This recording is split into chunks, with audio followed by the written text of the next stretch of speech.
Katika jukwaa kuu la siasa za Kenya, ni majina machache tu yanayopenya na kugonga mioyo ya wananchi, kama jina la Raila Amolo Odinga. Anajulikana na mashabiki wake kama baba, na safari yake ya kisiasa tangu mwaka 2007 ni hadithi ya uasi, uvumilivu, maridhiano na kujitengeneza upya. Njia yake kupitia mawimbi ya siasa za Kenya imekuwa na ushawishi mkubwa, mara nyingi ikionyesha na hata kuunda mwelekeo wa taifa. Mwaka wa 2007 ulikuwa mwaka wa mabadiliko makubwa. Raila Amolo Odinga akigombea urais wa tiketi ya ODM alikabiliana na rais aliyekuwepo hayati Mwai Kibaki. Uchaguzi huo ulikuwa ushindani mkali, na matokeo yalipotangazwa, nchi iliingia katika machafuko makubwa. ODM ilidai wizi wa kura, na mzozo wa kisiasa ukageuka kuwa janga. Ghasia za baada ya uchaguzi zilizogharimu maisha ya zaidi ya watu 1,000 na kuwalazimisha maelfu kuyahama makazi yao.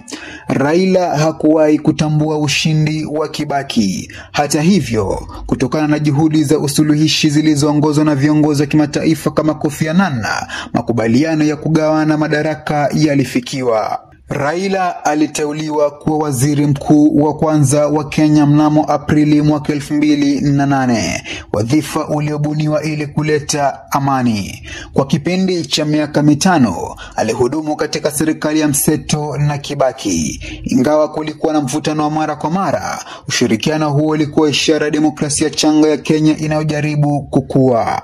Mwaka wa 2013 Kenya ilikuwa na katiba mpya ambapo nafasi ya waziri mkuu ilitupiliwa mbali. Raila aligombea tena uraisi, safari hii dhidi ya Uhuru Kenyatta. Aliposhindwa alalamika udanganyifu wa kura na kuwasilisha kesi mahakamani. Mahakama ya juu ilitupilia mbali kesi yake. Kwa mara ya 3 mfululizo, urais ulimponyoka. Mwaka 2017, Raila alijitosa tena ulingoni kupitia muungano wa NASA. Aliposhindwa na Rais Uhuru Kenyatta, alikataa matokeo akapeleka kesi mahakamani na kushinda. Mahakama ya juu ilifuta matokeo ya uchaguzi kwa mara ya kwanza katika historia ya Afrika. Lakini Raila alisusia marudio ya uchaguzi, akidai tume ya uchaguzi haikuwa imefanyiwa mabadiliko. Uhuru alishinda bila upinzani mkubwa na kuapishwa kwa muhula wa pili. Taifa likawa katika hali ya wasiwasi tena. Mnamo Machi tarehe 6 mwaka 2018, Raila na Uhuru walikutana ghafla katika jumba la Harambee na kushikana mikono. Picha iliyoshtua nchi nzima. Jina handshake lilizaliwa, ishara kumaliza uhasama wa muda mrefu wa kisiasa. Salamu hiyo ilizua mpango wa mageuzi wa BBI, Building Bridges Initiative, uliolenga kuleta umoja, kushughulikia mgawanyo madaraka na kupunguza ushindani mkali wa kisiasa. Lakini mwaka 2021, mahakama iliharamisha BBI ikisema ni kinyume cha katiba. Ndoto ya kubadilisha mfumo wa utawala na labda fursa nyingine kwa Raila kupata madaraka ikaanguka. Raila alijaribu tena mwaka 2022 kwa mara ya 5, safari hii akiwa na uungwaji mkono wa Rais Uhuru aliyekuwa anamaliza muda wake. Aligombea kupitia Azimio la Umoja dhidi ya naibu Rais William Samoei Ruto wa Kenya Kwanza. Ingawa alipata uungwaji mkono mkubwa wa serikali, alipoteza tena kwa tofauti ndogo. Alikata rufaa mahakamani, lakini mahakama ya juu ilithibitisha ushindi wa Ruto. Kwa wengi, hii ilikuwa ni mara ya mwisho, jaribio la 5 la Raila Amolo Odinga kutaka kuwa rais wa Kenya.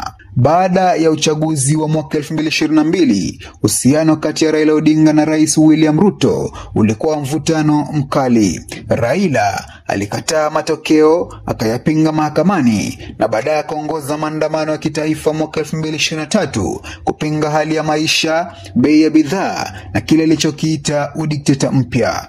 Maandamano hayo yalitikisa nchi, huku kukiwa na mapambano kati ya waandamanaji na polisi katika miji mingi. mbili.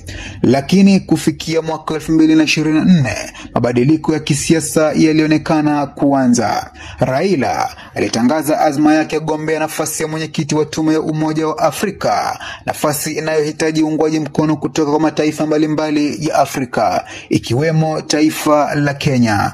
Kwa mshangao wa wengi, Rais Ruto alitangaza kumunga mkono Raila kwa nafasi hiyo, akimpongeza kama kiongozi mwenye tajriba kubwa na maono ya bara. Uamuzi huo ulizua maoni tofauti. Kwa baadhi ya wafuasi wa Raila ulikuwa usaliti. Kwa wengine ilikuwa ishara ya kisiasa ya watu wawili waliopigana vikali, lakini sasa wanaweka taifa mbele ya tofauti zao. Kufikia mwaka 2025, uhusiano kati ya Raila na serikali ya Ruto inaweza kuelezewa kama ushindani wa heshima. Wakati Raila haungana na sera nyingi za Kenya Kwanza, hasa kuhusu uchumi na usimamizi wa madeni ya taifa, amepunguza makali ya mashambulizi ya kisiasa. Ni wazi kwamba Raila anapanga historia yake kwa busara, kutoka kwa mwanasiasa wa mitaani hadi kiongozi wa taifa. Na kwa mara ya kwanza katika zaidi ya miongo miwili, jina lake linatajwa katika siasa za kitaifa bila minong'ono ya uchaguzi wa mwaka 2027, bali kwa heshima ya urithi wake na nafasi yake ya kipekee Afrika.